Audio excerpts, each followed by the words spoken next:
نحمده ونصلي على رسوله الكريم أما بعد فأعوذ بالله من الشيطان الرجيم بسم الله الرحمن الرحيم وجاءت سيارة فأرسلوا واردهم فأدلى دلوه قال يا بشرى هذا غلام وأسروه بضاعة والله عليم بما يعملون وشروه بثمن بخس دراهم معدودة وكانوا فيه من الزاهدين صدق الله العظيم۔ میرے واجب القدر عزیز بھائیو، دوستو، بزرگو، گزشتہ جمعۃ المبارک سے ہمارا موضوع سیدنا حضرت یوسف علیہ السلام کی سیرت طیبہ چل رہی تھی اور سورہ یوسف کے کچھ ابتدائی آیات کی تفسیر اور تشریح آپ حضرات کے سامنے عرض کی گئی تھی۔ حضرت یوسف علیہ السلام کا قصہ قرآن پاک میں بہت تفصیل کے ساتھ بیان کیا گیا، اس لیے کہ بہت بڑی حکمت اللہ رب العزت کے قانون قدرت کی بہترین مثال اور کسی قوم کو اٹھانے اور عروج تک لے جانے اور کسی کو زوال پذیر کرنے کی بہترین مثال، قدم قدم پر اللہ رب العزت کی حکمتیں، اللہ رب العزت کی مصلحتیں، اللہ رب العزت کی قدرت، اور دوسری طرف ایک انسان کا صبر، تحمل، شکر، اللہ رب العزت کی نعمتوں پر بھی شکر، اللہ رب العزت کی طرف سے آنے والے مصائب پر صبر، اس کی بہترین مثال سورہ یوسف۔ ابتدا میں عرض کیا گیا کہ حضرت یوسف علیہ السلام چھوٹے سے بچے ہیں، اپنے بھائیوں میں چھوٹے ہیں۔ اللہ رب العزت نے حسن ادا فرمایا، اللہ رب العزت کی طرف سے بشارتیں ملی کہ نبوت بھی عطا کی جائے گی۔ بھائیوں میں حسد پیدا ہوا، بھائیوں نے لے جا کر والد محترم سے لے جا کر کہیں کنویں میں لے جا کر اندھیروں میں پھینک دیا۔ اب دیکھیے یہاں پر ایک چھوٹا سا بچہ ہے کہ جس کو اس کے سگے بھائی ایک کنویں میں پھینک کر آ جاتے ہیں، نہ کوئی اس کا یار و مددگار ہے، نہ کوئی اس کو پناہ دینے والا ہے۔ یہاں سے ایک اور داستان شروع ہوتی ہے۔ حضرت یوسف علیہ السلام کو کنویں میں پھینکنے کے بعد ان کے بھائی اس بات سے مطمئن ہو گئے کہ حضرت یوسف علیہ السلام کی داستان ختم ہو گئی، اب وہ کہیں کنویں میں ڈوب جائیں گے یا کسی ایسے راستے کی طرف نکل جائیں گے، کوئی قافلہ آ کر لے جائے گا، ان کا نام و نشان تک مٹ جائے گا، پتہ نہیں چلے گا کہ کہاں چلے گئے، کیسی زندگی گزری۔ آج سے یوسف علیہ السلام کی داستان ختم ہو جائے گی، والد محترم کا پورا پیار ہمیں مل جائے گا، اور وہ شفقت اور محبت جو والد حضرت یوسف علیہ السلام سے کیا کرتے تھے، اس محبت اور شفقت کے مستحق بھی ہم ٹھہریں گے۔ وہ اپنے طور پر اس کہانی کو ختم کر کے، اس داستان کو ختم کر کے اپنے گھر کی طرف روانہ ہو گئے، لیکن اللہ رب العزت نے اس داستان کو شروع ہی اس کنویں کے اندھیرے سے کیا۔ جا کر والد محترم کے سامنے رونے لگے، قمیض پیش کی، خون سے رنگی ہوئی قمیض، کہ ابا حضور ہم جنگل کی طرف گئے، کھیلنے کودنے لگے، ایک دوسرے سے مقابلہ کرنے لگے۔ یوسف علیہ السلام کو ہم نے سامان کی حفاظت کے لیے بٹھایا، جنگل سے ایک بھیڑیا آیا، آ کر اچک کر لے گیا، ان کی خون آلود قمیض آپ کے پاس لے کر آئے ہیں، بدم الکذب، جھوٹا خون لے کر آئے، اپنے طور پر ایک کہانی گھڑ کر آئے، لیکن والد نبی ہیں، اللہ رب العزت نے بصیرت بھی دی، اللہ رب العزت نے فراست بھی دی، اللہ رب العزت نے نبوت بھی دی۔ پتا تھا کہ یہ بھائی جھوٹ بولتے ہیں، غلط داستان بیان کرتے ہیں، لیکن ان پر الزام نہیں لگایا۔ واللہ المستعان علی ما تصفون، فرمانے لگے میرا رب مددگار ہے، میرا رب میری معاونت کرنے والا ہے، تم نے میرے جگر گوشے کو مجھ سے جدا کر دیا، اولاد سے جدا کر دیا، چھوٹے بیٹے سے جدا کر دیا، میری آنکھوں کی ٹھنڈک چھین لی۔ واللہ المستعان علی ما تصفون، جو کچھ بھی تم نے کیا میں رب کی مدد مانگتا ہوں۔ فصبر جمیل، میرا صبر بہترین ہے۔ رب کو یہ بندے کا صبر کرنا بڑا پسند آیا۔ ہاں دیکھیے، ایک طرف والد ہے جو بیٹے کے گم ہو جانے پر، بیٹے کے جدا ہو جانے پر صبر کر رہا ہے، دوسری طرف بیٹا ہے جو دنیا کی ہر مصیبت پر، ہر مشقت کو مسکراتے ہوئے برداشت اس لیے کر رہا ہے کہ رب کی طرف سے آنے والی مشقت ہے، رب کی طرف سے آنے والی مصیبت ہے، رب کی طرف سے آیا ہوا امتحان ہے، اور رب امتحانات سے گزار کر ہی انسانوں کو بڑے بڑے انعامات سے نوازتا ہے۔ واللہ المستعان علی ما تصفون، اللہ رب العزت سے مدد طلب کرنے لگے کہ ربا تو میری مدد کرنے والا، میں تجھ سے ہی اعانت طلب کرتا ہوں۔ وجاءت سیارۃ فارسلوا واردہم فادلا دلوا، کنویں میں پھینک کر چلے گئے اسماعیلیوں کا ایک قافلہ، حجازی قافلہ، تجارت کرنے والا قافلہ، ملک شام سے مختلف قسم کی چیزیں لے جا کر مصر میں فروخت کرنے والا یہ اسماعیلی حجازیوں کا قافلہ وہاں سے گزرا۔ قافلے کے لوگوں نے کنواں دیکھا، پانی نکالنے کے لیے کنویں میں ڈول لٹکایا۔ جب کنویں میں ڈول ڈالا گیا، حضرت یوسف علیہ السلام یہ سمجھے کہ شاید بھائیوں کو رحم آ گیا، مجھے کنویں سے نکالنے کے لیے آ گئے، جلدی سے اس ڈول کو پکڑ کر رسی کے ساتھ سمٹ کر کنویں سے باہر آ گئے۔ جب قافلے والوں نے دیکھا کہ یہ پانی نہیں بلکہ ایک پیارا سا خوبصورت سا بچہ ہے، ایسا پیارا اور روشن چہرے والا بچہ کہ جس کے چہرے کی روشنی کے سامنے سورج اور چاند بھی شرما جائے، اتنی پیاری شکل و صورت والا اتنا پیارا بچہ، قافلے والے خوشیاں منانے لگے۔ یا بشرا ھذا غلام، وہ خوشی مناؤ، یہ تو بچہ مل گیا، یہ تو قیمتی چیز مل گئی، اس کو لے جا کر فروخت کریں گے۔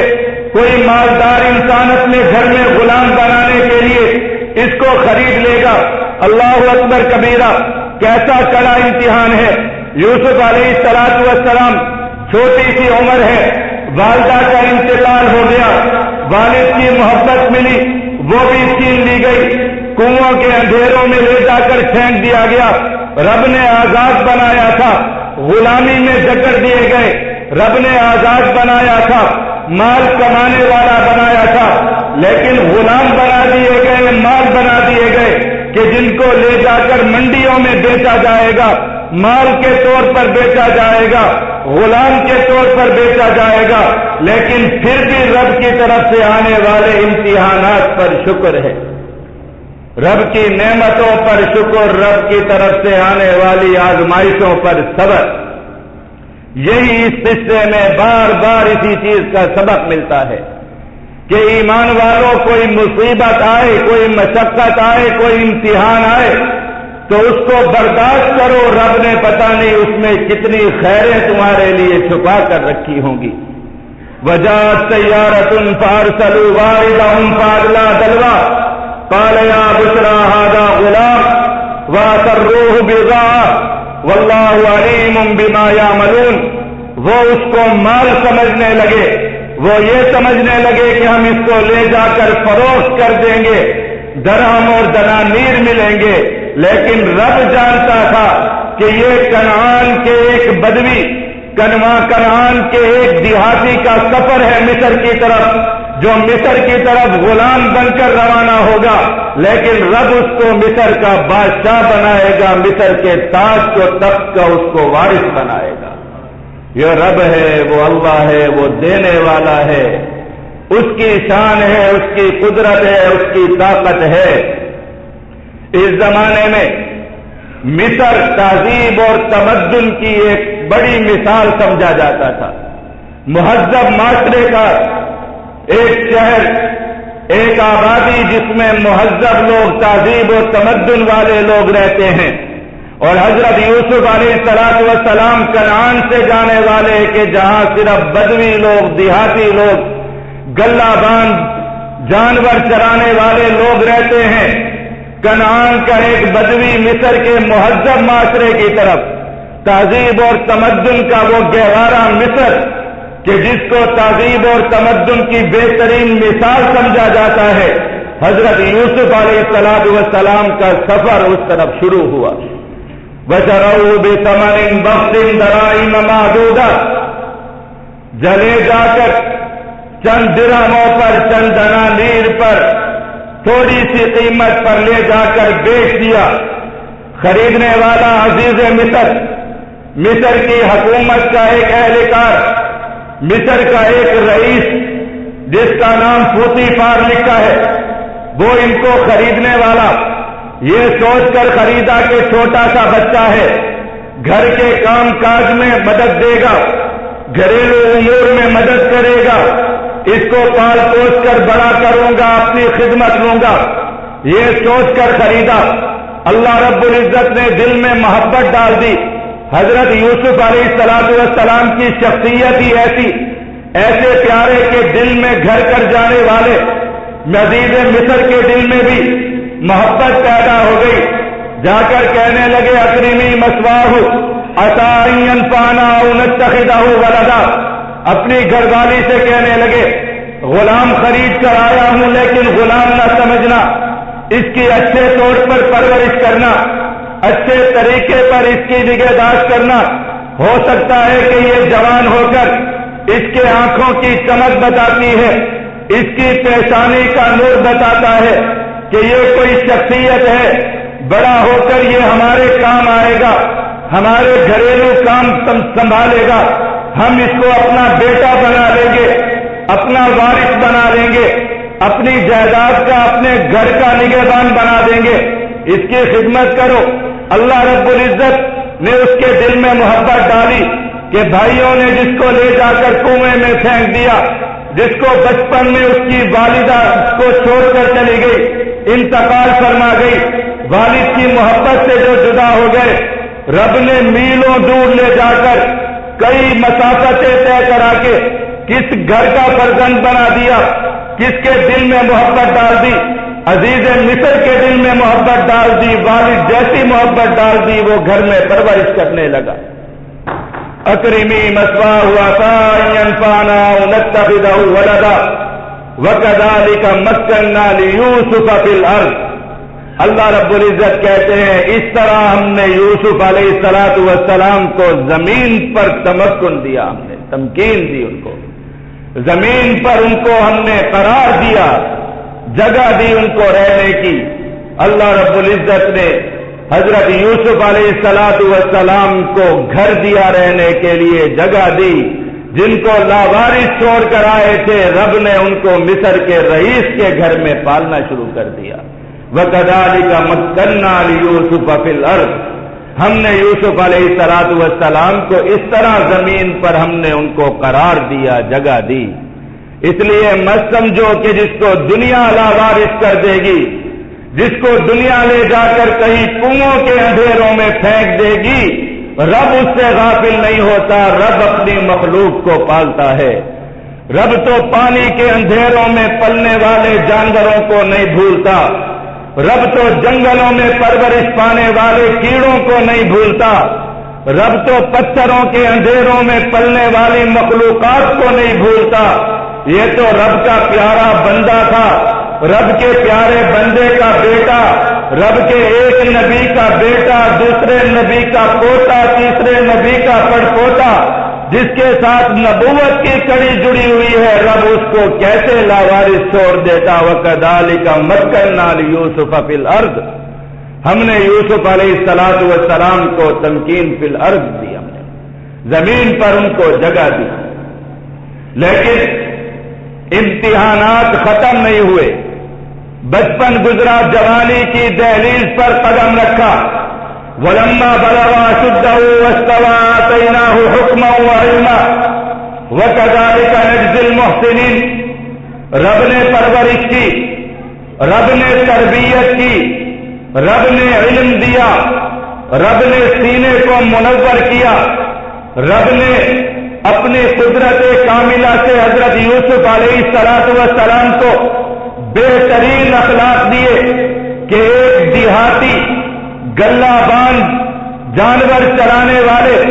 جب مصر میں آ کر بسے تو تربیت اللہ رب العزت نے کی، بہترین اخلاق نوازے،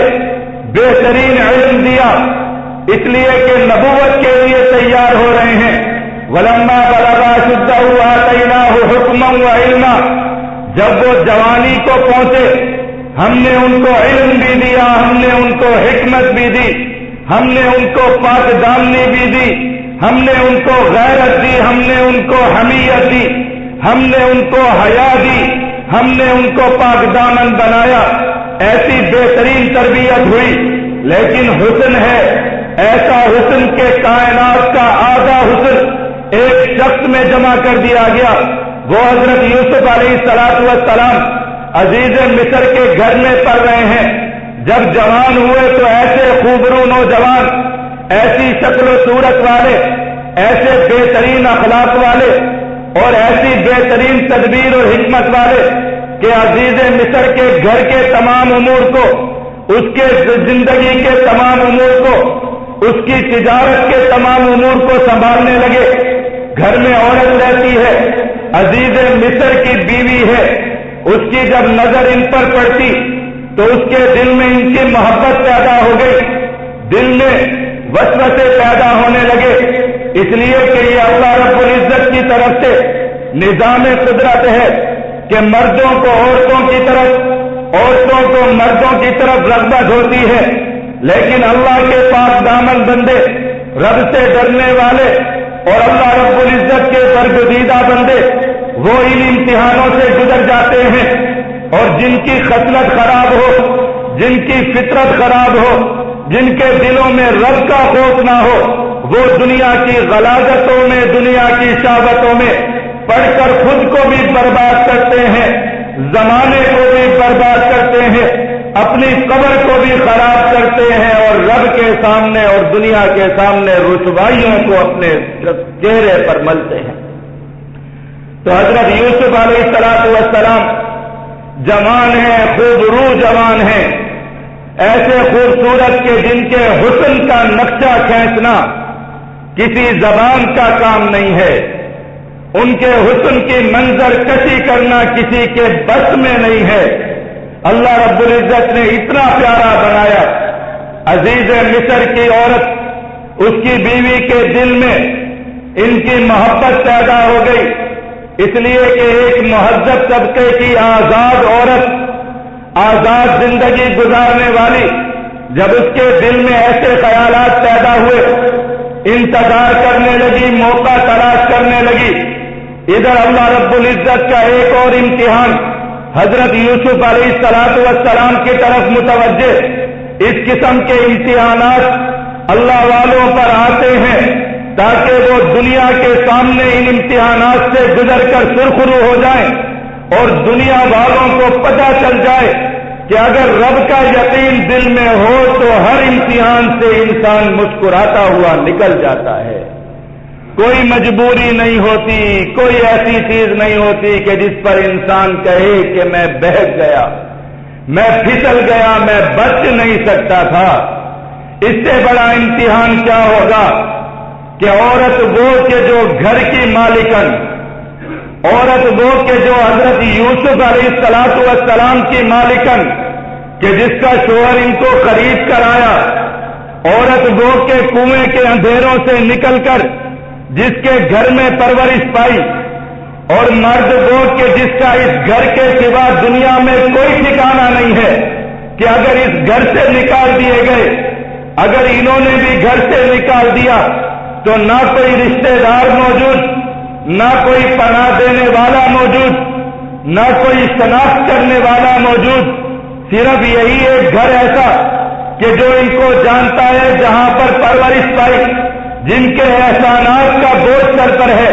کتنا بڑا امتحان، اس سے بڑا اور امتحان کیا ہو سکتا ہے؟ لیکن اللہ کے نبی ہیں، اللہ کے برگزیدہ بندے ہیں، رب نے تربیت کی ہے۔ وراودته التي هو في بيتها عن نفسه وغلقت الابواب وقالت هيت لك، عزیز مصر کی بیوی گھر کے دروازے بند کر کے، گھر کو بالکل بند کر کے کوئی گھر میں موجود نہیں،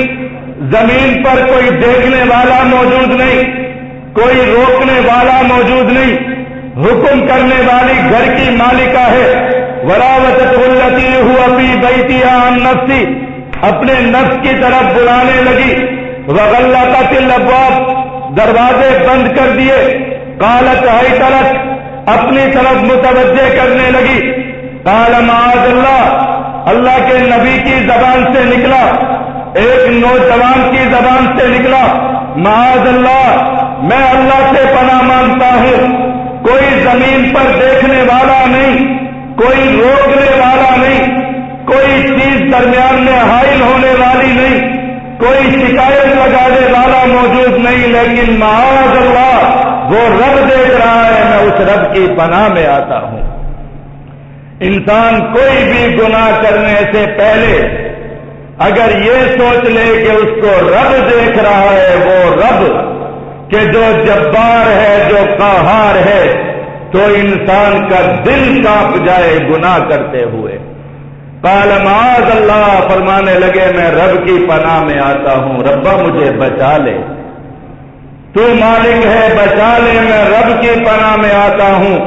انہ ربی، وہ میرا رب، وہ میرا مالک، وہ میرا پروردگار، وہ مجھے دیکھنے والا، میں اس کی پناہ میں آتا ہوں۔ تو رب کی پناہ رب دیکھ رہا ہے۔ پھر اس عورت کو سمجھانے کے لیے ایک عقلی دلیل دی، فرمانے لگے احسن مثوایا انہ لا یفلح الظالمون، انہ ربی احسن مثوایا انہ لا یفلح الظالمون۔ او اللہ کی بندی، تو میرے مالک کی بیوی، ایسا مالک کہ جس نے مجھے لاوارث کو گھر میں پناہ دی، ایسا مالک کہ جس نے غلام کو اپنے بچوں کی طرح، بیٹوں کی طرح پالا، ایسا مالک کہ جس نے مجھے زندگی کے اندھیروں سے نکال کر ایک اچھی اور مہذب زندگی دی، کیا میں اس کے ساتھ خیانت کروں کہ اس کے گھر کی حرمت پر ہاتھ ڈالوں؟ ایسا میں نہیں کر سکتا۔ رب سے ڈرتا ہوں، اور زمین پر ایسا گناہ کرتے ہوئے حیا آتی ہے، عقل اس گناہ کو نہیں مانتا۔ قال معاذ اللہ انہ ربی احسن مثوایا انہ لا یفلح الظالمون۔ اگر میں نے ایسا کیا تو میں مجھ سے بدتر اور مجھ سے بڑا ظالم کون ہوگا کہ جس شخص نے گھر میں پالا، جس شخص نے گھر میں پناہ دی، جس نے اپنا بیٹا سمجھا، میں اس کے ساتھ خیانت کروں، میں اس رب کے ساتھ خیانت کروں جس رب نے زندگی دی، جس رب نے حسن دیا، جس رب نے آنکھیں دی، جس رب نے جینے کا طریقہ سمجھایا، میں اس کے ساتھ دغا بازی کروں؟ میں نہیں کر سکتا۔ انہ لا یفلح الظالمون، اگر میں نے ایسا کیا تو میں ظالم، اور رب ظالموں کو کامیاب نہیں کرتا، ظالم کبھی کامیاب نہیں ہوتے۔ انہ لا یفلح الظالمون، رب نہیں ظالموں کو کامیاب کرتا۔ وَلَقَدْ هَمَّتْ بِهِ وَهَمَّ بِهَا لَوْلَا أَن رَّأَىٰ بُرْهَانَ رَبِّهِ كَذَٰلِكَ لِنَصْرِفَ عَنْهُ السُّوءَ وَالْفَحْشَاءَ إِنَّهُ مِنْ عِبَادِنَا الْمُخْلَصِينَ۔ وہ اپنی طرف بلانے لگی، یہ اس سے بھاگنے لگے، وہ اپنی طرف رغبت دلانے لگی، یہ اس سے اعراض کرنے لگے، لیکن حالات ایسے ہیں کہ کوئی بھی ہوتا تو اس گناہ میں پڑ جاتا، ڈوب جاتا اس گناہ میں، اس لیے کہ حکم دینے والی بھی بہت بڑی، گھر کی مالکن ہے، حالات بھی ایسے۔ لولا رأى برہان ربی، لیکن رب نے بچایا اس لیے کہ رب نے دلیل سامنے رکھ دی، رب نے تربیت کی۔ وہ دلیل کیا تھی؟ وہ دلیل رب کا وجود تھی کہ حضرت یوسف علیہ السلام رب پر یقین رکھنے والے تھے، اور رب پر جس کو یقین ہو وہ شخص کسی گناہ میں مبتلا نہیں ہو سکتا۔ جس کو اس بات کا یقین ہو، لوگ بدکاری نہیں کرتے، 6 سال کا بچہ سامنے ہو، 2 سال کا بچہ سامنے موجود ہو، کوئی بدکاری نہیں کرتا۔ تو جس کے سر پر رب موجود ہو، جس کو یقین ہو کہ مالک موجود، قادر موجود، وہ بدکاری میں مبتلا ہو جائے، جس کا ایمان ہو، ایسا ہو نہیں سکتا۔ لولا را برہان ربی، رب نے دلیل سمجھا دی، دل میں دلیل روشن ہو گئی، رب کا وجود سب سے بڑی دلیل کہ رب دیکھ رہا ہے کیسے گناہ کروں۔ بعض مفسرین نے لکھا کہ سامنے سے حضرت یعقوب علیہ السلام کی شکل سامنے آ گئی، جو اشارے سے حضرت یوسف علیہ السلام کو منع فرما رہے ہیں کہ بیٹا اس گناہ میں مبتلا مت ہونا۔ بعض حضرات کہتے ہیں کہ اس عورت نے، عزیز مصر کی بیوی زلیخا نے اپنے سر کا دوپٹہ اتار کر گھر میں موجود جو بت تھا اس پر ڈال دیا تاکہ یہ بت اس گناہ کو نہ دیکھ سکے۔ تو حضرت یوسف علیہ السلام نے جب یہ دیکھا تو وہ فرمانے لگے کہ تو ایک بت سے اتنا حیا کرتی ہے کہ اس کے چہرے پر دوپٹہ ڈال کر اس کے سامنے، اس کی آنکھوں کے سامنے گناہ نہیں کر سکتی، تو میں کیسے گناہ کر لوں اس ذات کے سامنے جو حی القیوم، وہ ذات جو قادر مالک، جو ذات دیکھنے والی، جو ذات ہر لحظہ ہر لمحہ حاضر اور ناظر ذات ہے، میں اس سے حیا نہ کروں، یہ کیسے ہو سکتا ہے؟ لولا ارا برہان ربی، یہ اللہ رب العزت کی طرف سے دلیل تھی جس کی وجہ سے یوسف علیہ السلام کے قدم مضبوط رہے۔ کذالک لنصرف عنہ السوء والفحشاء انہ من عبادنا المخلصین۔ اللہ رب العزت نے حضرت یوسف علیہ السلام کی پاک دامنی کو، ان کی عزت کو، ان کے کردار کو محفوظ رکھا، اس لیے کہ وہ اللہ کے مخلص بندے تھے، اللہ کی عبادت کرنے والے تھے، اپنے آپ کو رب کے لیے خالص کرنے والے تھے۔ رب کی عبادت کرنے والا بندہ گناہوں سے بچ جاتا ہے، اس لیے قرآن پاک میں آتا ہے ان الصلاۃ تنہی عن الفحشاء والمنکر۔ ایمان والوں نماز قائم کرو، اس نماز کی برکت سے رب تمہیں فحاشیوں سے بچائے گا، رب تمہیں گناہوں سے بچائے گا۔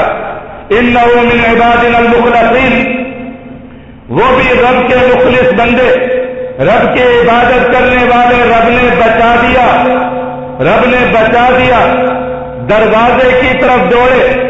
وقدت قمیصہ من دبر والف یا سیدہا لدى الباب، گناہ سے ڈر کر، گناہ سے پیچھا چھڑانے کے لیے جلدی سے دروازے کی طرف بھاگے، لفٹے دروازے کی طرف۔ عورت نے پیچھے سے قمیض پکڑنے کی کوشش کی، قمیض چاک ہو گئی، پھٹ گئی، پشت کی جانب سے قمیض کھل گئی، پھٹ گئی۔ دروازہ کھلا، سامنے دیکھا عزیز مصر کھڑا ہے، اس عورت کا شوہر کھڑا ہے، دروازے پر موجود ہے۔ جب اس کو دیکھا تو جلدی سے اس عورت کی زبان سے نکلا، اپنے آپ کو بچانے کے لیے نکلا، قالت ما جزاء من اراد بأهلك سوءا الا ان يسجن او عذاب علیم۔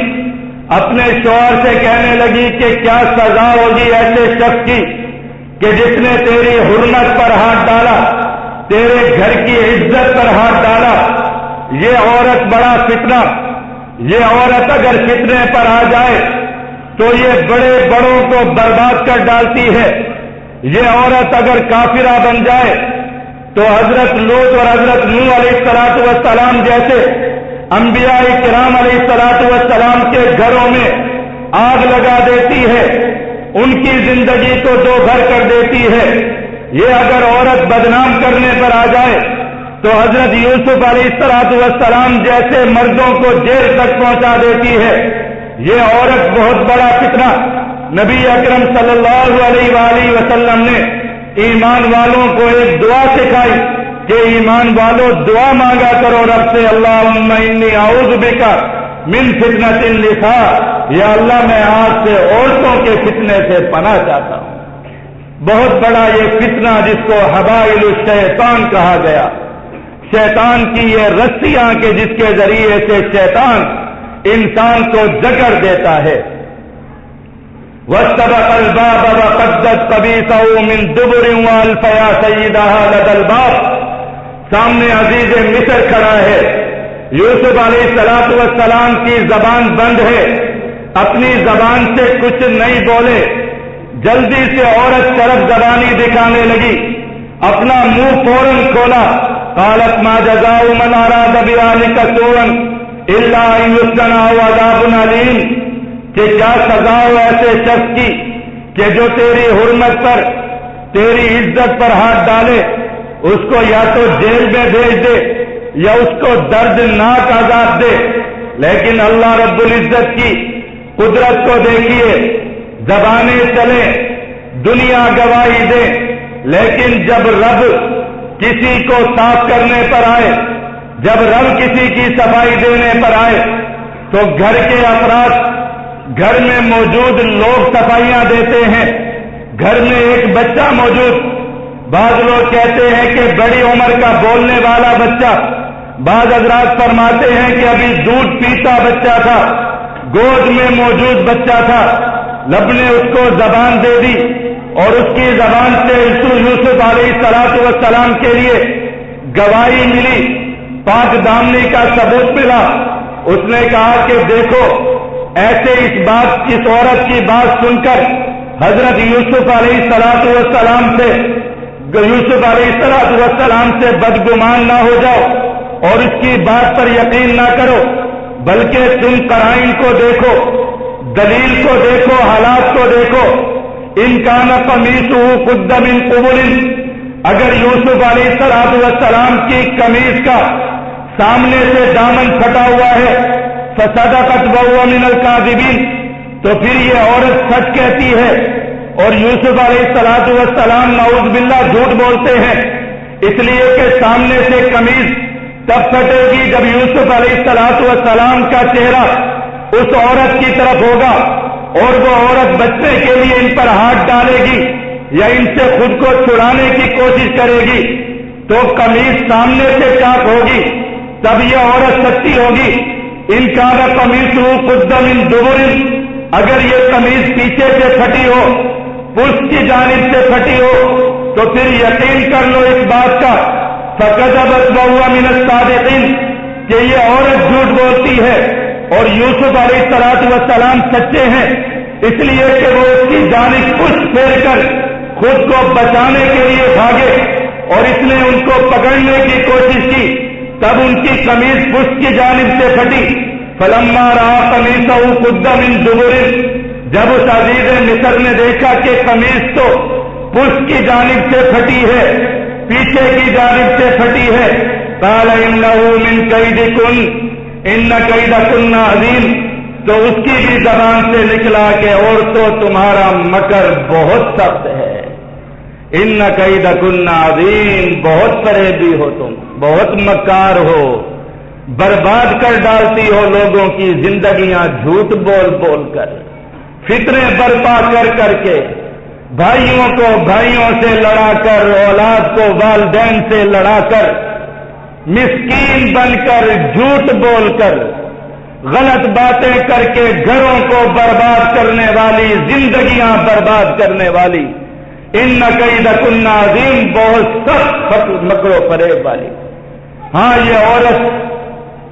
ہدایت پر آ جائے، طریقے پر آ جائے تو زندگی سنوار ڈالتی ہے، زمانہ بدل دیتی ہے۔ یہ درست ہو جائے تو حضرت ختیجہ جیسی بن کر نبوت کا سہارا بنتی ہے، اما عائشہ جیسی بن کر قیامت تک کے لوگوں کے لیے ہدایت کا راستہ بنتی ہے۔ لیکن مکر و فریب پر آ جائے تو بڑے بڑے فاتحین کو یہ زمین پر گرا مارتی ہے۔ یہ مکر و فریب پر آ جائے تو سیدنا علی المرتضیٰ جیسے لوگوں کے لیے قاتل کھڑے کر دیتی ہے۔ ان کیدکن عظیم، اس کا مکر بڑا سخت ہے۔ یوسف عارض عن ھذا واستغفری لذنبک انک کنت من الخاطئین۔ اللہ رب العزت کی شان دیکھیے کہ جگہ جگہ پر زمانے نے گرانے کی کوشش کی، کبھی اندھیروں میں تو کبھی نظروں سے گرانے کی، کبھی عزت پر حملے تو کبھی جان پر حملے، لیکن رب نے ہر جگہ پر دشمنوں کی زبان سے، غیروں کی زبان سے یوسف علیہ السلام کی گواہی دلوائی، ان کی پاک دامنی کی گواہی دلائی. پہلی گواہی دی جس بچے نے دی وہ بھی عزیز مصر کا رشتہ دار، انہی کے خاندان کا بچہ. پھر عزیز مصر کی زبان سے نکلا یوسف عارضا ھذا، یوسف اس بات کو درگزر کر دو، اس لیے کہ اس نے اپنی عزت بچانی تھی. زمانے کا معزز شخص تھا، عورت نے تو برباد کرنے کی کوشش کی، گھر کو بھی اس کی عزت کو بھی، لیکن وہ عزت دار انسان حضرت یوسف علیہ السلام سے کہنے لگا یوسف عارضا ھذا، یوسف تو سچا، تو پاک دامن، تو اس سے اعراض کر، میرے گھر کی عزت کی حفاظت کر، یہ بات گھر سے باہر نہ جائے. واستغفری لذنبک انک کنت من الخاطئین، اپنی بیوی سے کہنے لگا کہ تو رب سے استغفار کر، رب سے توبہ کر، تو نے بہت بڑی خطا کی، بہت بڑی غلطی کی. اللہ رب العزت نے حضرت یوسف علیہ السلام کو اس امتحان میں کامیاب فرمایا. لیکن ابھی امتحانات ختم نہیں ہوئے. وقال نسوة في المدينة امرأة العزيز تراود فتاها عن نفسه قد شغفها حبا إنا لنراها في ضلال مبين. فتنے جب پیدا ہو جائیں تو کسی کے بند کرنے سے اتنا جلدی بند نہیں ہوتے. اور پھر یہ عورتوں کے فتنے، عورتوں کی مجلسیں ہوتی ہیں، ایک دوسرے کے کانوں میں باتیں ڈالتی ہیں، ان کی مجلسوں میں غیبت ہوتی ہے، ان کی مجلسوں میں جھوٹ پھیلتا ہے، ان کی مجلسوں میں سازشیں ہوتی ہیں. بات تو ہو چکی، معاملہ ہو چکا، کہانی عورتوں کے درمیان مشہور ہونا شروع ہو گئی، عورتوں کے درمیان پھیلنا شروع ہو گئی. مصر کی عورتوں تک یہ کہانی پہنچی، ان کے کانوں تک یہ کہانی پہنچی. وہ ملامت کرنے لگی، وہ تانے دینے لگی کہ دیکھو عزیز مصر کی بیوی، رئیس کی بیوی، عزت دار انسان کی بیوی اپنے ایک ملازم پر، اپنے ایک غلام پر، اپنے گھر میں پلے ہوئے ایک بچے پر یہ عاشق ہو گئی، اپنا دل اس کو دے بیٹھی. کتنی بے حیا ہے، کتنی بد کردار ہے، کیسی یہ عورت ہے جو اپنے ملازم پر عاشق ہو گئی. باتیں جب پھیلنے لگی تو یہ بھی اپنی گواہی کے لیے، اپنی صفائی کے لیے ایک تدبیر کرنے کو چلی اور تمام مصر کی عورتوں کو اپنے گھر میں آنے کی دعوت دی کہ آؤ میرے گھر میں آ کر دعوت کھاؤ. دسترخوان پر بٹھایا گیا، سامنے پھل رکھ دیے گئے، ہر ایک کو ایک ایک چھری دی گئی پھل کاٹنے کے لیے کہ اس سے تاکہ وہ پھل کاٹے. تمام عورتیں جب جمع ہو گئی، وقال نسوة في المدينة امرأة العزيز تراود فتاها عن نفسه قد شغفها حبا إنا لنراها في ضلال مبين. فلما سمعت بمكرهن ارسلت اليهن واتت لهن متكئا واتت كل واحدة منهن سكينا، ہر ایک کے لیے چھری رکھی. وقالت اخرج علیہن، اور پھر حضرت یوسف علیہ السلام کو گھر کے کسی کام کے لیے وہاں پر بلایا تاکہ وہ عورتوں کے سامنے آئے. جب حضرت یوسف علیہ السلام کو بلایا گیا وہ مالکن کے حکم پر کہ شاید گھر کا کوئی کام ہوگا، جب سامنے آئے فلما رأینہ اکبرنہ وقطعن ایدیہن، جب ان عورتوں کی نظر حضرت یوسف علیہ السلام کے سراپے پر پڑی، آپ کے حسن پر پڑی، آپ کی جوانی پر پڑی، تو تمام کی تمام عورتوں کے ہوش اڑ گئے اور اپنے ہاتھوں میں وہ پکڑی ہوئی چھریاں کہ جو پھل کاٹنے کے لیے رکھی تھی ان کو اپنے ہاتھوں پر چلا کر انگلیاں کاٹ بیٹھی. قالت فذلك الذي لمتنني فيه، تو وہ عزیز مصر کی بیوی کہنے لگی کہ یہ وہ ہے کہ جس کے لیے تم مجھے تانے دے رہی تھی کہ اپنے نوکر پر، اپنے غلام پر عاشق ہو گئی. یہ وہ ہے کہ جس کی خاطر تم مجھے تانے دے رہی تھی. آج کیا ہوا کہ تم اپنے ہاتھ کاٹ بیٹھی، اپنی انگلیاں کاٹ بیٹھی، تمہیں خبر تک نہیں ہوئی. میں اپنے دل سے مجبور ہو گئی، اس کے حسن نے مجھے قید کر لیا۔ یہ وہ ہے کہ جس کی خاطر تم مجھے تانے دیتی ہو۔ میں نے اس کو گناہ میں مبتلا کرنے کی کوشش کی لیکن یہ بچ گیا۔ لیکن میں بھی عورت ہوں، اپنا مکر چلاؤں گی، اپنا فریب چلاؤں گی، اپنی ادائیں چلاؤں گی، اپنا ذہن چلاؤں گی، سازشیں کروں گی۔ یا تو اس کو گناہ میں مبتلا ہونا پڑے گا یا پھر یہ جیلوں میں جائے گا یا یہ عذاب میں مبتلا کر دیا جائے گا۔ میں بھی اس سے ہار ماننے والی نہیں، میں بھی پیچھے ہٹنے والی نہیں۔ حضرت یوسف علیہ السلام نے جب یہ دیکھا کہ یہ عورتیں بھی پیچھے پڑ گئی، عزیز مصر کی بیوی بھی پیچھے پڑ گئی، اب عزت بچانے کے لیے جو اللہ کے نیک بندے ہوتے ہیں وہ دنیا کو چھوڑتے ہیں، دنیا کی لذتوں کو چھوڑتے ہیں، شہروں کو چھوڑتے ہیں، آبادیوں کو چھوڑتے ہیں تاکہ ان کی عزت محفوظ رہے، ایمان محفوظ رہے، کردار محفوظ رہے۔ اس لیے کسی کے لیے یہ بہانہ نہیں ہے کہ ہم گناہوں میں مبتلا اس لیے ہو گئے کہ زمانہ ایسا تھا، ماحول ایسا تھا۔ رب نے جنگل بنائے تھے نکل جاتے، رب نے پہاڑ بنائے تھے نکل جاتے، کہیں تلوار لیتے گھوڑے کی پشت پر بیٹھ کر رب کے دین کی عظمت کے لیے نکل جاتے، اپنا کردار بچاتے، اپنے ماں باپ کی عزت بچاتے، اپنی عزت بچاتے۔ حضرت یوسف علیہ السلام کو بھی جب نرغے میں لے لیا گیا تو آپ کی زبان سے دعا نکلی، قال رب السجن احب الی مما يدعوننی الیہ وَإِلَّا تَصْرِفْ عَنِّي كَيْدَهُنَّ أَصْبُ إِلَيْهِنَّ وَأَكُن مِّنَ الْجَاهِلِينَ۔ ربا یہ مجھے جس گناہ کی طرف بلائیں، جس بربادی کی طرف یہ عورتیں مجھے بلا رہی ہیں اور آپس میں وعدے کر رہی ہیں کہ ضرور اس کو گناہ میں مبتلا کریں گے، ربا اس گناہ سے بہتر ہے کہ میں کہیں جیل کی کال کوٹڑیوں میں چلا جاؤں، اس آزادی سے میں قید میں چلا جاؤں، یہ مجھے زیادہ محبوب ہے۔ احب الی مما یدعوننی الیہ، یہ مجھے زیادہ پسند ہے اس سے کہ جس طرح مجھے یہ بلاتے ہیں۔ اس لیے کہ جیل میں جا کر تو قیدی بن جاؤں گا، غلام بن جاؤں گا، لیکن ربا تیرا تو فرما بردار رہوں گا۔ اگر اس گناہ میں مبتلا ہو گیا کہ جس کی طرف یہ مجھے بلاتے ہیں،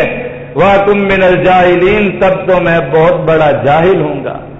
بہت بڑا نافرمان ہوں گا، اپنی زندگی کو برباد کرنے والا ہوں گا۔ رب کے برگزیدہ بندے تھے، رب سے گناہ سے پناہ مانگی، گناہ پر جیل کو اختیار فرمایا، تو حضرت یوسف علیہ السلام کا یہاں سے دوسرا امتحان شروع کہ جیل میں بھیج دیے گئے، بند کر دیے گئے۔ عزیز مصر نے بھی جب دیکھا کہ گھر میں عورت باز آنے والی نہیں ہے، وہ اس کے پیچھے پڑ گئی ہے، کہیں نہ کہیں وہ اس کو گناہ میں یا برے الزام میں مبتلا کر کے رہے گی، تو اس نے بھی اپنی عزت بچانے کے لیے، دنیا کے سامنے معزز بننے کے لیے، بات عورتوں میں بھی پھیل گئی، زمانے میں بھی پھیل گئی، لوگوں میں بھی پھیل گئی، تو اس لیے غیرت مند بننے کے لیے، لوگوں کو اپنی غیرت دکھانے کے لیے اور اپنی عزت کا بھرم قائم رکھنے کے لیے حضرت یوسف علیہ السلام کو جیل میں بند کرا دیا، زندانوں میں لے جا کر پھینک دیا۔ وَدَخَلَ مَعَهُ السِّجْنَ فَتَيَانِ، یہاں سے کہانی کا، داستان کا ایک اور باب شروع ہوتا ہے کہ حضرت یوسف علیہ السلام جیل میں داخل ہوئے اور ان کے ساتھ دو اور نوجوان بھی جیل میں تھے۔ وہ کس الزام میں تھے اور پھر یوسف علیہ السلام کے ساتھ جیل میں کیا معاملات ہوئے، زندگی رہی تو انشاءاللہ اگلے جمعۃ المبارک میں یا اس سے اگلے جمعۃ المبارک میں عرض کریں گے۔ اللہ رب العزت ہم سب کو عمل کرنے کی توفیق عطا فرمائے۔ وآخر دعوانا الحمدللہ رب العالمین۔